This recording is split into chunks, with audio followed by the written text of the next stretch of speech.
잠깐 아시겠습니다. 사람들이 땅을 입고 걸어가시는 게 뭐처럼 보이세요? 천사처럼 보여요. 천사들이 날개 벗고 있습니다.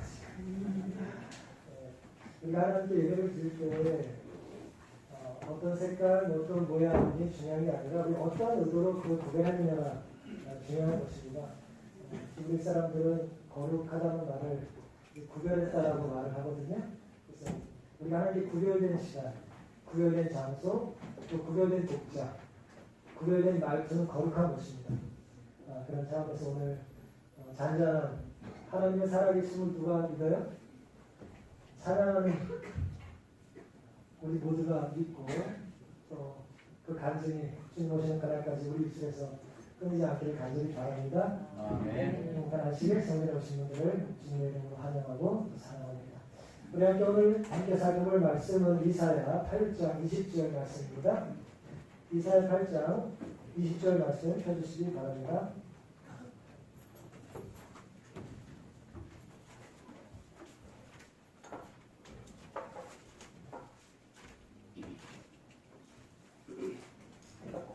우리 함께 먼저 봉독하겠습니다. 마땅히 시작.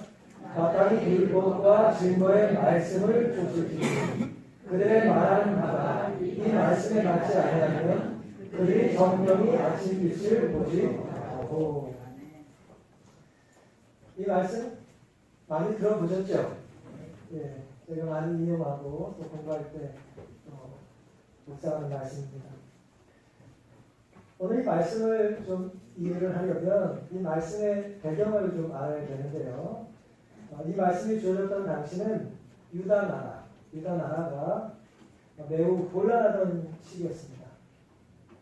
여기 연세 많으신 어른이 많이 계신데요. 여러분 지금까지 어르신이 사시면서 전쟁했을 때, 기아와 또 기근이 지냈을 때, 그때를 생각하시면 돼요. 그런 상황에 하나님께서 이 말씀을 주신 것입니다. 그 말씀의 배경을 정서적으로 좀 살펴보겠습니다.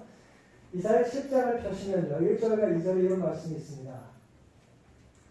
우시아의 손자요 요담의 아들인 유다왕 아하스 때에 아람왕 르신과 르말리아의 아들 이스라엘 왕 베가가 올라와서 어디를 쳐요?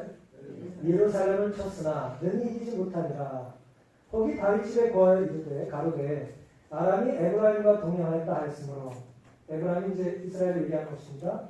왕의 마음과 그 백성의 마음이 산림이 바람에 흔들림같이 흔들렸다 그랬습니다. 말씀이 좀 명확하게 이해가 안 되실 수 있으니까 제가 좀 설명을 드릴게요. 당시에는 이스라엘 나라가, 유다 나라가 남과 북으로 나눠져 있었어요. 우리나라처럼 나눠져 있었어요. 우리는 이제 남북이 갈라진 지 60년 이렇게 됐습니다만은 당시에는 갈라진 지 거의 200년 가까이 됐어요. 하지만 하나님께서 여전히 이스라엘 백성과 하나님의 백성들, 북쪽에 있는 사람들, 사마리아 중심의 이스라엘 사람들과 또 남쪽은 유다 지파 중심으로 예루살렘에 자리를 잡았기 때문에 유다라고 불렀어요. 남쪽의 유다 백성들을 다 뭐 하셨을까요? 여전히 사랑하셨어요. 그런데 지금 내용은 무슨 얘기냐면은 유다의 왕은 당시에 아하스라는 왕이었는데 이 남쪽 이 나라를, 예루살렘 중심의 이 나라를 북쪽에 있는 가족 같은 혈육 같은 누가 공격을 해와요? 이스라엘 백성들이 공격해왔다는 거예요. 남과 북이 나눠져 있는 당시에 공격해온 거예요. 북쪽에서 혼자 공격하지 않고 어떻게 도움을 받았다 그랬어요? 아람왕, 동쪽에 있는 동북쪽에 있는 큰 나라, 그러니까 시리아입니다 지금. 그 나라의 힘을 힘입어가지고 둘이 연합을 해서 하나님의 성전이 있는 예루살렘을 지키고 있는 유다 나라를 공격했다는 거예요. 전쟁할 때는 나름 이유가 있지 않겠습니까? 왜 전쟁을 벌였을까요? 왜 북쪽에 있는 하나님의 백성들과 동쪽에 있는 아람 사람들이 연합을 해가지고 남한 장군의 나라라고 생각하시면 돼요. 그 나라가 왜 연합해가지고 남쪽에 있는 이스라엘 유다 사람들을 공격했냐 이거예요. 열왕기하 16장에는 그 이유를 우리가 이렇게 알 수 있습니다. 열왕기하 16장 6절부터 제가 몇 절을 읽겠습니다. 당시에 아람왕 르신이 엘랏을 회복하여 아람에 돌리고 유다 사람을 엘랏에서 쫓아내었다 했어요. 아람이 점점 커지면서 유다 사람들이 이제 가지고 있던 땅을 빼앗아 쫓아냈고요. 쳤어요. 아하스가 유다의 왕이죠. 아수르 왕 디글랏 빌레셀에게 사자를 보내어 이르되 나는 왕의 신복이요 왕의 아들이라. 이제 아람 왕과 이스라엘 왕이 나를 치니 청컨대 올라와서 나를 그 손에서 구원하소서 그랬어요. 북쪽에 있는 우리 동족 이스라엘 사람과 아람 사람이 나를 공격하니까 도움의 요청을 어디로 해요? 아수르라고 하는 곳에 사람을 파송해서 날 좀 도와달라고 말을 합니다. 근데 그냥 도와달라고 하면 잘 안 도와줄 것 같으니까 어떻게 해요? 나는 왕의 신복이고 왕의 아들 같은 존재니까 형님, 아버지, 저 좀 살려주쇼. 그렇게 이제 도움의 요청을 해요. 말만 갖고 안 되니까 8절에 여호와의 전과 왕궁 곳간에 있는 은금을 취하여 아수르 왕의 예물로 잔뜩 보냈어요. 이거 좀 받고 나 좀 살려주세요. 그렇게 말한 겁니다. 9절 아수르 왕이 그 청을 듣고 곧 올라와서 다메섹을 쳐서 취하여 다메섹은 이제 아람의 이제 대표적인 이제 도시죠. 다메섹을 쳐서 취하여 그 백성을 사로잡아 길로 옮기고 또 르신을 제거합니다. 아하스라고 하는 유다 왕의 어떤 그 외교 정책이 성공한 거예요, 실패한 거예요? 성공했죠. 왜냐하면 당장 나를 공격했던 두 나라의 강력한 나라의 왕을 제거해버리고 유다를 살려주잖아요. 그러니까 아하스가 비굴하게 아주 굴욕적인 외교를 했지만 성공한 것처럼 보입니다. 일단 이렇게 보여요. 근데 어쨌든 근데 전쟁의 이유가 뭐냐 이거예요. 왜 이랬을까요? 당시 이제 정세를 살펴보면 아수르라고 하는 강력한 나라를 대부분의 나라들이 이제 무서워하고 두려워하고 피해를 많이 받기 때문에 연합 정책을 펴서 아수르를 대항했어요. 혼자서는 못하니까 연합을 했어요. 근데 누가 그 연합에 동참을 안 해요? 유다가 동참을 안 했어요. 그러니까 아람을 중심으로 이스라엘이 합심을 해가지고 우리 아수르를 공격해야 되는데 이런 조그맣게 말을 안 들으니까 일단 뭐예요? 손 좀 보고 우리 편으로 만들고 더 큰 힘을 키워서 누굴 대적하자? 아수르라고 하는 공공의 적을 좀 대적하면 좋겠는데 말을 안 들으니까 이제 공격해 들어온 것입니다. 이스라엘과 아람은 반아수르 정책을 폈고요. 유다는 친아수르 정책을 폈다는 것입니다. 그래서 이사야 7장 6절에 보면은 유다 왕을 폐위시키고 자기들을 지지해줄 새로운 왕을 세울 계획까지 다 세웠어요. 어떤 왕을 세울지까지 다 계획을 세웠다고 성경에 기록을 합니다.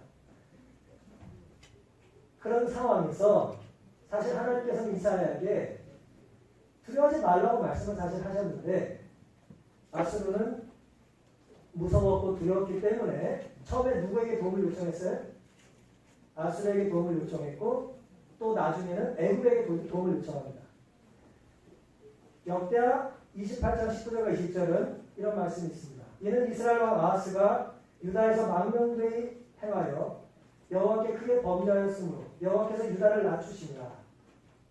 19절에 이스라엘 왕 아하스라는 말은 유다 왕인데 이스라엘 왕이라고 표현을 한 겁니다. 20절 아수르 왕 디글랏 빌레셀이 이르렀으나 돕지 아니하고 도리어 분박하였다 그랬어요.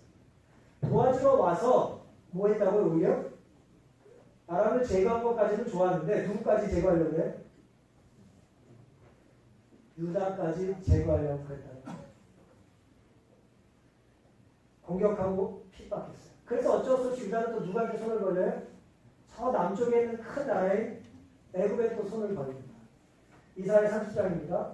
그들이 바로의 세력 안에서 스스로 강하려 하며 애굽의 그늘에 피하려 하여 애굽으로 내려갔을 때 나의 입에 묻지 아니하였으니 죄의 죄를 더하더라.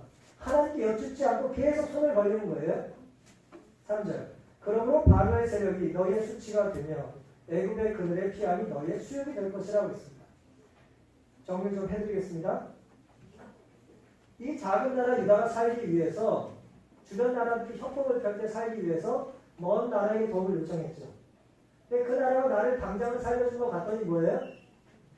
괴롭히고 나를 죽이려고 하는 것입니다. 그래서 이번에 또 애굽의 손을 벌려요? 그랬더니 결국 어떻게 될 거라 그랬어요? 그것 역시 너는 수치스러운 경험을 하게 될 것이다 라고 합니다. 왜냐하면 하나님께서는 하나님의 백성이 어려움을 당했을 때 뭘 하기를 원하십니까? 누굴 찾기를 원하세요? 먼저 하나님을 찾기를 원해요. 그리고 하나님께서는 선지자를 통해서 계속해서 뭐라고 말씀하셨냐면 두려워하지 말라고 말씀하셨어요. 내가 너 지켜줄 테니 두려워하지 말라고 말씀을 하셨습니다. 그런 이야기를 계속해서 했던 선지자가 누구냐면 이사야였어요. 이 타락한 정치, 정말 망해가는 세상에 국가의 전망이 달려있는 이 위기 상황에 하늘과 교통하는 뛰어난 선지자가 있었는데 그가 이사야였습니다. 하나님께서 이사야를 통해서 계속해서 말씀하셨고 이사야는 그런 하나님과 소통을 했어요. 이사야 7장 14절입니다. 그러므로 주께서 친히 징조로 너희에게 주실 것이라. 보라 처녀가 잉태하여 아들을 낳을 것이요 그 이름을 뭐라고요? 임마누엘이라 하리. 이거 굉장히 우리가 잘 이해하는 말씀이에요. 메시아에 대한 예언이 기록되었다고 우리가 있습니다. 하지만 주의 있게 잘 다시 한번 살피겠습니다. 그러므로 주께서 친히 징조로 너희에게 주실 것이라. 보라 처녀가 잉태하여 아들을 낳을 것이요 그 이름을 임마누엘이라 하리라. 우리는 이 말씀을 곧장 700년 뒤에 베들레헴 예수님으로 이해하는데 사실은 그렇게 이해하는 것이 1차적으로 맞는 것이 아니에요. 이건 이중적인 예언입니다. 무슨 말씀이냐면 이 말씀이 궁극적으로 예수님께 적용되는 건 맞죠. 창세기 3장 15절이 예를 들어 예수님의 십자가와 예수님의 구원의 승리가 약속되어 있는 원 복음인 게 맞잖아요. 여자의 후손과 뱀의 싸우잖아요. 하지만 그 말씀 자체가 예언만 하고 있는 게 아니잖아요. 그 말씀 당장 누구에게 무슨 말씀을 한 거예요? 아담과 하와에게 구원을 약속한 말씀이기도 하죠. 그리고 그것이 1차적인 말씀이죠. 맞습니까? 이 이사야 7장의 예언은 임마누엘이라고 하는 아이가 700년 뒤를 기다렸다 올 것이 아니라 그때도 있을 거라는 얘기예요. 그때도 곧 날 거라는 것입니다. 그리고 그것이 이제 700년 지나 메시아로 궁극적으로 완성이 된다는 이중적인 의미입니다. 그런 관점에서 이제 15절을 읽으면 그가 악을 버리며 이 아이가 태어나서 악을 버리며 선을 택할 줄 알 때에 미쳐 버터와 꿀을 먹을 것이다. 버터와 꿀을 먹는다는 얘기는 먹을 수 있게 된 나이, 이유식. 끝나고 이제 작은 걸 먹을 수 있는 나이가 한 2살 정도 되는 거예요. 이 아이가 태어난 2년쯤 지나면 16절 대저히 아이가 악을 버리며 선을 택할 줄 알기 전에 너의 미워하는 두 왕의 땅이 패한 바 되리라. 너를 공격했던 아람과 이스라엘이 뭐 할 거라고요? 망할 거라는 거예요. 하나님께서 이사에게 해주신 약속입니다. 먼 미래만 있을 약속이 아니라 조금만 기다리면 2년만 3년만 기다리면 이루어질 약속을 주신 거예요. 그리고 그 아이 이름을 뭐라고 지라고 했다고요? 임마누엘. 무슨 뜻입니까? 하나님이 너희와 우리와 함께 하시는 뜻이에요. 임, 함께하는 뜻이에요. 마누, 우리와. 엘, 하나님. 우리와 함께하는 하나님이라는 뜻이에요. 그때도 함께 하신다는 것입니다. 2000년 전에 예수님께서 임마누엘이라는 이름으로 오셨어요. 그럼 2000년 지난 오늘날 오늘 이 시대에 우리와는 함께 안 하십니까? 힘든 한 주를 살면서 우리의 일상에서 일터에서 전쟁 같은 정말 학교와 경쟁에서 하나님이 안 계시냐 말이에요. 아니에요. 하나님 여전히 우리와 뭐 하세요? 함께 하십니다. 언제까지요? 세상 끝날까지 함께 하세요. 그 아이가 2살이 되기 전에 그들이 그토록 두려워하던 나라의 왕들이 다 제거될 거라는 하나님의 약속의 말씀입니다. 그러니 이사야의 이 이야기를 이 아하스가 제대로 들었다면, 따랐다면, 쫓았다면 임마누엘 하면 불렀던 아이가 어떤 아이인지 우리 구체적으로 모르지만 선지자의 말을 들었다면 그 이름, 그 아이를 부를 때마다 두려워할 필요가 있었을까요? 없었을까요? 전혀 없는 것입니다. 이름만 성도면 안 돼요. 이름만 구원받은 남은 무리라고 하면 안 되는 것입니다. 우리 실제로 구체적으로 우리의 삶의 현상에서 여전히 하나님은 살아계시고 우리를 구원해 주시고 붙잡아 주시는 분이라는 믿음이 필요한 것입니다. 그래 놀랍게도요. 아하스는 그대로 안 살았어요. 하나님께서 징조를 구하라 했더니 안 들었어요. 좀 이따 살펴보겠습니다. 근데 누가 그것을 들었냐? 누가 그것을 믿었냐? 아하스의 아들이 누군지 아십니까? 히스기야. 34년쯤 뒤에 히스기야가 아수르가 그를 괴롭힙니다. 아버지가 도와달라고 빌었던 왕이 이제는 아들을 죽이려고 해요. 역대하 32장 7절 8절 너희는 마음을 강하게 하며 담대히 하고 아수르 왕과 그 쫓는 온 무리로 인하여 두려워하지 말며 놀라지 말라. 우리와 함께하는 자가 저와 함께하는 자보다 크니 저와 함께하는 자는 육신의 팔이요 우리와 함께하는 자는 우리 하나님 여호와시라. 반드시 우리를 도우시고 우리를 대신하여 싸우시리라 하네. 백성이 유다 왕 히스기야 말을 인하여 안심했다고 했어요. 계속해서 히스기야가 반복한 이야기가 뭡니까? 여호와가 우리와 함께 하신다는 걸 기억한 거예요. 아버지는 직접 듣고 불순종했지만 아들은 그 아버지의 이야기를 전에 듣고 뭐하고 있어요 지금? 위기의 때 그 임마누엘을 붙잡고 있는 것입니다. 여러분 하나님의 복이 우리에게 직접 오기를 우리는 너무나 갈망하지만 복은 누가 받냐? 복은 직접 받지 않아도 거쳐 듣더라도 순종하는 사람이 받는 거예요. 아버지, 할아버지, 집안 대대로 경건한 집안의 자손들이 그냥 복을 받는 게 아니라 그 조상처럼 살 때 복을 받는 것입니다. 아브라함처럼, 이삭처럼, 야곱처럼 순종할 때 복을 받는 거예요. 오늘 우리의 모든 신영 속에 우리와 함께 하시는 히스기야가 믿었던 그 하나님을 우리 모두도 붙잡고 믿고 위기와 환난을 극복할 수 있게 되기를 간절히 바랍니다. 아멘. 암흑과 위기의 날들이 유다 앞에 놓여 있었다. 만일 유다가 여호와께로 돌아섰다면 그가 유다에게 복을 베푸셨을 것이며 또한 아수르 사람들이 그 땅을 치러 오도록 허락지 않으셨을 것이었다. 그랬습니다. 하나님이 허락하시지 않고 막으시겠다는 거예요. 근데 하나님이 좋아서 허락하시는 게 아니라는 우리가 이제 잘 알고 있습니다. 억지로 원할 때 하나님이 막지는 않았어요. 우리에게 자유를 주셨기 때문에 자유는 우리가 하나님의 형상대로 지음받았다는 가장 강력한 증거입니다. 여러분 제가 여러분에게 겁을 주고 벌 받을 거라고 얘기하고 성전에 앉아 계시라고 하면 그 예배가 아니에요. 자원하는 마음으로 헌신하는 마음으로 즐거운 마음으로 이 자리에 계시지 않는 분의 예배는 하늘에 올라갈 수가 없습니다. 하나님은 그래서 오늘 우리에게 자원하는 심령으로 성전에 나와 하나님 예배드리기를 원하시는 거예요. 이것이 오늘 주제 성경절의 배경입니다. 늘 제가 배경을 기계 설명해서 같이 사는 사람한테 지적을 받습니다. 이런 배경하에 8장 20절을 여러분 들으셔야 돼요. 풀어내셔야 됩니다. 이제 보겠습니다. 율법과 증거의 말씀을 쫓을지니 그들의 말하는 바가 이 말씀에 맞지 아니하면 그들이 정령의 아침빛을 보지 못할 거라는 말씀의 의미에는 두 가지 말이 있어요. 첫 번째는 뭐예요? 율법과 증거의 말씀이라는 그 말씀. 하나님의 말씀이 있고요. 그 다음 또 뭐가 있어요? 그들이 말하는 바. 사람의 말이 있어요. 이 두 가지가 부딪히는 거예요. 하나님의 말씀이 있고 사람의 말들이 있어요. 하나님의 말씀은 율법으로 증거로 우리에게 나타나죠. 하지만 사람의 말들은 어떻게 나타납니까? 잠깐 살펴보겠습니다. 사람의 말들은 어떻게 나타나나요? 7장 10절부터 있습니다. 여호와께서 또 아하스에게 일러 가라사대 너는 너희 하나님 여호와께 한 징조를 구하되 깊은 데서든지 높은 데서든지 구하라. 12절 아주 아하스가 멋진 얘기를 합니다. 아하스가 가로되 나는 뭐하지 않겠다? 구하지 아니하겠나이다. 나는 여호와를 시험치 아니하겠나이다. 저 어린 시절에 이 성경절을 읽고 아하스가 믿음이 엄청 좋은 사람인 줄 알았어요. 구하라 그랬더니 굳이 안 주셔도 저는 됩니다. 저는 구하지 않겠습니다. 저는 그대로 믿겠습니다. 그러는 줄 알았어요. 근데 알고 보니까 뭐예요? 하나님이 징조를 구하면 그렇게 해서 내가 너 복을 주는 존재라는 걸 확인하고 살라는 제안을 보라듯이 뭐예요? 거절해요. 나는 구하지 않겠다는 거예요. 나는 뭐 하겠다는 거예요? 아수르에게 가겠다는 거예요. 나는 아수르를 찾겠다는 것입니다. 지금 비상 상황이라는 거예요. 징조를 구하는 하나님의 말씀을 듣고 아하스는 보란듯 거절해요. 하나님의 말씀을 거절하는 인간의 말입니다. 나는 징조를 구하지 않겠다고 말합니다. 두 번째, 또 그들이 말하는 바는 뭐냐? 사람들의 말이에요. 백성들의 말이에요. 군중들의 말입니다. 이사야 8장 12절 15절.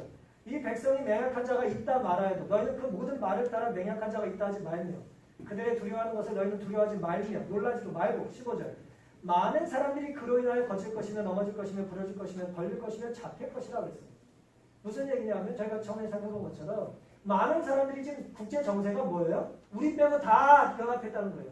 우리만 왕따라는 거예요. 지금. 이걸 어떻게 설명드리면 좋을까 제가 지도를 보고 잠깐 생각을 해봤습니다. 그럼 팔레스틴에 대한 이해가 좀 이제 먼 나라니까 우리가 장희동에 이제 죄송하지만 제가 잠깐 왕을 하겠습니다. 장희동의 왕이에요. 아하스야, 아하스. 근데 지금 누가 쳐들어왔냐면 수일이 왕이 쳐들어왔어요. 수일이가 혼자 쳐들어오지 않고 태능 왕을 불렀어요. 수일이랑 태능이 연합하니까 내가 힘이 안 좋아. 그래가지고 퇴계원에 가가지고 내가 도움을 요청한 거예요. 퇴계원.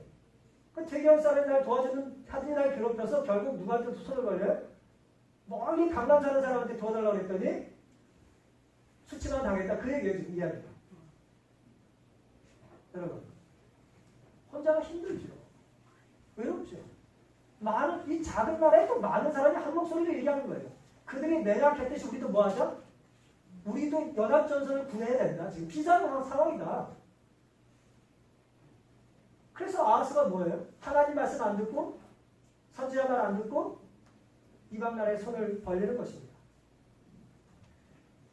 말씀에 순종하는 대신에 두려움을 타개하기 위해서 적과 동일한 방식을 취하는 거예요. 나를 공격하는 사람이 연합했으니 나를 방어하기 위해 나도 뭐 하겠다? 방어하기 위해서 연합하겠다는 것입니다. 하나님 보시기에 어때요? 어리석습니다. 인형 뒤면 그 나라는 망할 거라고 아무리 얘기해도 듣지 않는 거예요. 하나님은 우리를 세상과 구별돼서 살라고 우리를 택하셨음에도 불구하고 우리는 살아남기 위해 세상을 모방하고 있는 거예요. 8장 12절에 본경에서는 이렇게 말씀하셨습니다. 우리의 힘은 세상과의 밀접한 연합에 있는 것이 아니라 그것에서 완전히 분리됨에 있다. 여러분, 재림교회, 제7하신 예수 재림교회, 장기동교회, 하나님 남은교회라고 하는 우리들이 정말 이 세상에 아름다운 영향을 발휘하기 위해서는 세상을 모방하거나 담는 데서 오는 것이 아니라 하나님 담는 데 있다는 걸 갖고 있지 않고 사시기를 바랍니다. 그 다음에 하나님의 말씀을 대적하는 그들의 말은 또 이렇게 주어집니다. 8장 19절. 혹이 너에게 고하기를 지절거리며 속살거리는 친접한 자와 마술사에게 물으라 하거든 백성이 자기 하나님께 구할 것이 아니냐 산자를 위해 죽은 자에게 구하겠느냐 그랬어요. 산자를 위해 죽은 자에게 구하라는 거에 구하지 말라는 거예요. 구하지 말라는 간호법입니다. 하나님 보시기에는 하나님 믿지 않는 강대한 나라들은 결국 뭐예요? 다 죽은 거예요. 우리 안에 믿음이 없으면 이미 죽은 겁니다. 우리 안에 영생의 씨가 없다면 우리는 죽는 거예요. 죽는 연습하다 사는 거예요. 서로 잘 죽겠다고 싸우고 사는 거예요, 사실은. 죽어가고 있는 건 아닙니까, 우리가 다? 우리 인생을 빨리 테이프를 감아보시면 좀 길게 감기는 사람이 있고 짧게 감기는 사람이 있죠. 결국 뭐 하는 거예요? 죽는 거 아니에요. 살아있는 동안 하나님을 우리가 받아들이지 않으면 우리 그냥 좀 오래 버티다 가거나 금방 가거나 그 둘 중에 하나밖에 없어요. 하나님 오늘 그래서 우리에게 뭘 주시고자 원하시는 거 아니에요. 하나님 말씀대로 살기를 원하는 거예요. 근데 문제는 이 혹이라는 사람들이에요. 혹. 번역을 혹이라고 하지 어렸을 때 혹이 누군가 한참 고민했잖아요. 어떤 사람들, 뭐 요즘 말로 아줌마 부대들 같은 거. 소문을 많이 내고 주변에 나에게 영향을 주고 자녀 교육, 뭐 미래, 뭐 무슨 뭐 상담 전문가들이 얼마나 많습니까? 그런 혹자들, 그들의 의견들, 그들의 주장들, 그들이 뭐라고 말한다고요? 지절거리고 속살거리는 신접한 자가 마술사에 있으니까 가보라. 용하다는 사람이 있어. 가보라는 거예요. 아주 영험한 사람들이 있는 거예요. 영매들이 있는 것입니다. 가면 될까요? 안 될까요? 왜 안 됩니까? 돈 낭비를 안 돼요? 왜 속살거리고 이렇게 복수를 행하는 신접한 자 마술사를 찾으면 안 됩니까? 용한데 2018년쯤 되면 기육자로 들어가는 목사가 올 건데 잘해줘. 뭐 그런 말 하면 용한 사람 있지 않겠어요? 왜 이런 사람 말을 우리가 들어도 안 되나? 경험적으로는 듣고 싶을 수 있어요. 옛날에 그 말 듣고 잘 됐어. 안 듣다가 망했어. 우리는 그냥 경험을 의지하면 안 됩니다. 신앙인은 경험을 의지하는 사람이 아니에요. 의지할 경험은 딱 하나입니다. 하나님의 말씀에 순종했다고 경험만 의지하고 사셔야 돼요. 하나님은 분명히 말씀에 율법서에 특별히 신명기 28장 11절에 진언자, 신접한 자, 박수나 초혼자를 너희 중에 용납하지 말라고 말씀합니다. 하나님이 허락하지 않으신 거예요. 그러니 우리가 하면 될까요? 안 될까요? 안 되는 것입니다. 이스라엘의 생명의 창시자인 하나님을 버리고 불행과 사망의 창시자인 사탄에게 자신을 맡기는 건 어리석은 것입니다. 그런데 이런 신접한 사람들, 영매들은 가장 우리를 유혹하기 쉬운 게 뭐예요? 강신술, 죽은 자와 소통하게 하는 것입니다. 죽은 자가 나타나서 뭐예요? 뭐라고 얘기를 해주는데 맞는 것 같아. 그런 일들이 사실 있어요, 없어요? 있어요. 왜 이런 허황된 일들이 있을까요? 사탄이 장난을 치는 것이죠. 죽은 자가 나타나서 어떻게 살라고 조언을 해주는 거예요. 그런 말 들으면 될까요? 안 될까요? 왜 안 됩니까? 내가 사랑했던 사람인데 왜 그런 이미지를 가지고 나타났을 때 들으면 안 될까요? 여러분, 성경이 뭐라고 말씀하는지 우리는 잘 알아야 되는 것입니다. 전도서 9장 5절에 여러 성경자에 있지만 죽은 자는 아무것도 모른다 하셨어요. 하나님은 죽은 자를 모른다 했습니다. 맞습니까? 믿으시나요? 근데 어떤 영매가 죽은 자가 나타나서 신통력 있는 말을 해줘요. 그럼 둘 중에 하나가 틀릴 거 아니에요. 하나님은 모른다고 했고 죽은 자는 잠잔다고 했고 흙으로 돌아간다고 했어요. 근데 영매가 나타나서 사탄이 형상을 변화시켜서 나타나서 죽은 자가 영험한 이야기를 자꾸 해요. 누구 말이 맞는 말이에요? 누구 말이 맞아요? 하나님 말씀이 맞죠. 하나님 말씀으로 그들이 말하는 바가 그런지 아닌지 뭐 해야 됩니까? 비춰보야죠. 그게 오늘 성경절이에요. 그들이 말하는 바가 이 말씀에 맞지 아니하는지 맞는지를 뭐 해라? 비교해 보라는 것입니다. 그러려면 성경을 어떻게 해야 돼요? 읽고 묵상하고 순종해야죠. 그래야 그 능력을 우리가 경험할 수 있는 것입니다. 그렇다면 율법과 증거의 말씀이라는 게 도대체 뭘까요? 우리가 쫓아야 될 율법과 증거의 말씀이 뭐예요? 뭐 어려운 게 아닙니다. 율법상 하나님의 말씀이에요. 십계명이라고 할 수도 있고 서로 사랑하라고 하는 곳의 율법일 수 있습니다. 예수님께서 보여주신 사랑의 율법입니다. 증거의 말씀이 뭘까요? 뭐 율법 그런 이해가 하는데 증거의 말씀이 도대체 뭐예요?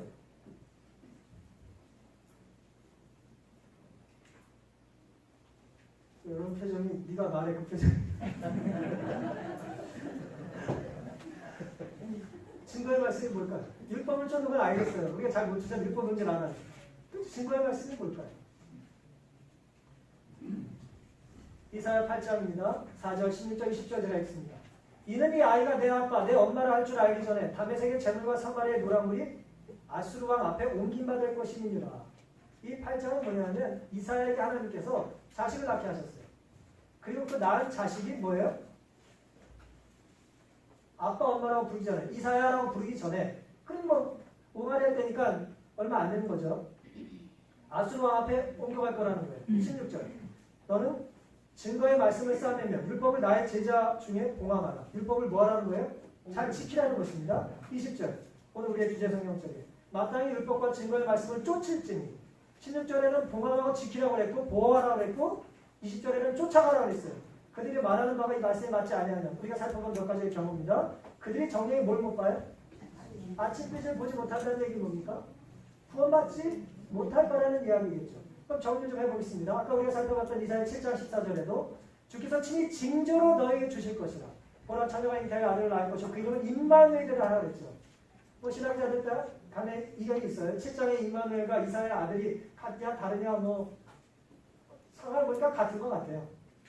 근데 어쨌든 간에 임마누엘은 아들이 이사야의 아들이는 아니들. 당시에 태어난 아들. 태어나 2살쯤 지나서 두 나라가 망하고 아수르에게 잡혀가고 그런 일이 어쨌든 있고 있을 것인데 오늘 우리가 주목해봐야 될 증거는 뭐냐? 이사야에게 이사야 8장에 하나님께서 하신 말씀은 네가 하나님께 들었던 말씀으로 인하여 체험되어졌던 경험들을 이야기합니다. 하나님을 순종했을 때 경험하게 된 개인적인 구원의 체험들이 있으신가요?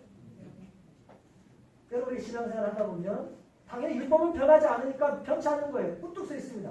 근데 우리의 신령은 연약해서 하나님의 말씀대로 잘 순종하고 살 때는 일이 좀 잘 되거나 믿음이 강해요. 그래서 은혜도 받고 기도해서 자식도 낳고 기도해서 자식도 뭐 키우고 때로 어렵지만 사업에서 견디고 그런 개인적인 간증들이 있습니까?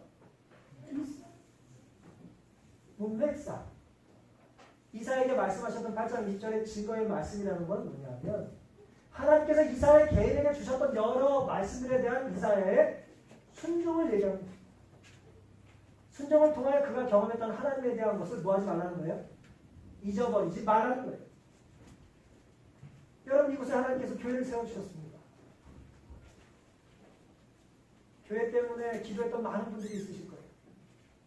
기도했던 수많은 시간들, 법문을 작정을 드렸던 수많은 시간들이 우리 각자에게 뭐가 같은 거라고요? 증거가 되는 거예요. 개인의 경험과 증거가 되는 것입니다. 우리는 그런 이야기를 듣고 감동을 받고 교회를 지키기도 하고 또 교회 헌신도 하고 이 교회에 남아있기도 하는 거예요. 근데 사실 강력한 증거는 뭐냐? 물려줄 수가 없어요. 내가 받은 은혜는 언제 나눠줄 수 있냐면 그 사람도 직접 경험할 때나 나눌 수 있는 거예요. 여러분, 은혜 받으시기 바랍니다. 제가 백날 천날 무슨 마이크 좋은 것 같다 얘기해도 여러분 스스로 하나님 말씀에 순종하고 그것을 붙잡고 실천할 때 받는 은혜를 뭐 할 수 없어요? 채워줄 수가 없는 것입니다.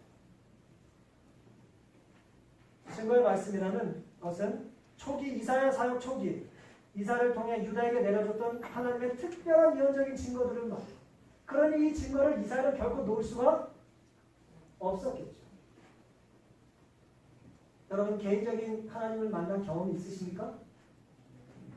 우리의 물질의 주인이 하나님이라는 것, 우리 생명의 주인이 하나님이시라는 것, 우리의 행복과 우리의 가정을 지켜주시는 분도 하나님이시라는 것, 청년의 때 이 암담한 세상에 내 미래를 환하게 밝혀줄 수 있는 분이 하나님이라는 걸 여러분 믿으십니까? 믿기를 원하십니까? 그러려고 하나님께서는 오늘 우리에게 그럼 이전에 말했던 약속했던 것을 너희는 순종하고 그때 경험했던 그 증거를 잊지 말라는 거예요. 당시 이사야 9장을 살펴보면 전쟁을 앞두고 이사야는 피비린내 나는 묘사를 했어요. 무거운 멍에 고통스러운 어깨의 채찍, 압제자의 막대기, 피 묻은 군인의 갑옷, 정말 피비린내 나는 고통스러운 상황에 대한 묘사가 정말 맹렬하고 장렬하게 기록되어 있습니다. 요즘 우리말로 얘기하면 너무 갑질이 심해가지고 괴로운 거예요. 못 살겠어요. 그때 하나님께서 주신 말씀이 뭐라고요? 마땅히 율법과 증거의 말씀을 여전히 쫓으라는 거죠. 비상 상황이니까 일단 미루지 말라는 거예요. 이사야 9장 6절 7절 이는 한 아이가 우리에게 낳고 한 아들을 우리에게 주신 바 되었는데 또 어떤 정사를 메었고 그 이름은 기묘자라 무사라 전능하신 하나님이라 영존하시는 아버지라 평강의 왕이라 할 것이다. 아이를 낳아놓고 평강의 왕, 영존하는 아버지라고 말했어요. 우리가 예수에 대한 예언을 믿습니다. 7절 그 정사와 평강의 더함이 무궁하며 또 다윗의 위에 앉아서 그 나라를 굳게 세우고 자금 이후 영원토록 공평과 정의로 그들을 보존하실 것이다. 만군의 여호와의 열심히 이를 이루시리라고 했습니다. 이 말씀을 좀 정리할 때가 있습니다. 아이에 대한 이야기가 계속 나와요. 진짜 그렇죠? 임마누엘이라는 이름, 또 다른 이름, 그리고 또 9장이 뭐예요? 아이가 드디어 탄생합니다. 사실 두 아이의 이야기예요. 순종하며 낳은 아이가 그 시대에 우리를 구원하는 징조가 될 것이고 증거가 될 것이고 시간의 흐름 속에 영원한 우리의 구원자 되신 예수님이 이렇게 오실 거라는 것입니다. 누가 그걸 이룰 거라고요? 여호와의 열심, 그 일을 이룰 거라는 것입니다. 두 가지가 이 모든 걸 가능케 한다는 거예요. 한 아이가 태어날 것이고 그 아이를 낳게 하신 하나님이 열심히 있으시기 때문에 그 일을 이루실 거라는 거예요. 오래전에 한 소녀가 큰 숲 근처에 살면서 숲을 돌아다니는 걸 즐겨했답니다. 근데 아주 좋아하던 숲에서 그날 열심히 걷던 중에 길을 잃고 말았어요. 딸은 얻어주기 시작했고 이 소녀는 두려웠습니다. 집에서는 소녀가 나갔는데 집에 돌아오지 않자 부모님이 걱정을 하기 시작했습니다. 부모님은 소녀 이름을 부르기 시작하고 찾으러 다녔고 소녀도 잃은 길을 찾기 위해서 돌아다니다가 점점 더 이제 심한 빽빽한 숲으로 들어가기 시작했습니다. 앞이 잘 보이지 않아요. 소녀는 찾다가 불안하고 괴로운 중에 평평한 지역이 나오자 그냥 너무 지쳐서 자기도 모르게 쓰러져서 잠이 들고 말았어요. 동시에 부모님은 소녀를 찾기 위해서 애를 쓰다가 둘이 찾지 못하니까 이웃 사람을 다 깨워서 우리 딸 좀 찾게 도와달라고 부탁을 했다고. 근데 밤새 찾다가 아무리 찾아도 소녀가 보이지 않으니까 하나 둘 뭐 했을까요? 이 사람들은 포기하기 시작했습니다. 하지만 누군 포기를 못해? 아버지는 포기를 못하고 있습니다. 날이 셀 때까지 찾고 찾다가 사람들이 다 포기하고 집으로 돌아가는 이유이고 찾고 찾다가 아버지가 드디어 딸이 누워있는 평평한 돌 위에 누워있는 잠들어 있는 딸을 발견하게 됐답니다. 아버지는 너무나 반가워서 딸을 찾아가며 딸의 이름을 크게 불렀답니다. 온 숲이 울리는 그 소리에 소녀가 뭐예요? 깼습니다. 아버지를 본 소녀가 이렇게 말했다는 것입니다. 아빠다. 드디어 내가 아빠를 찾았네.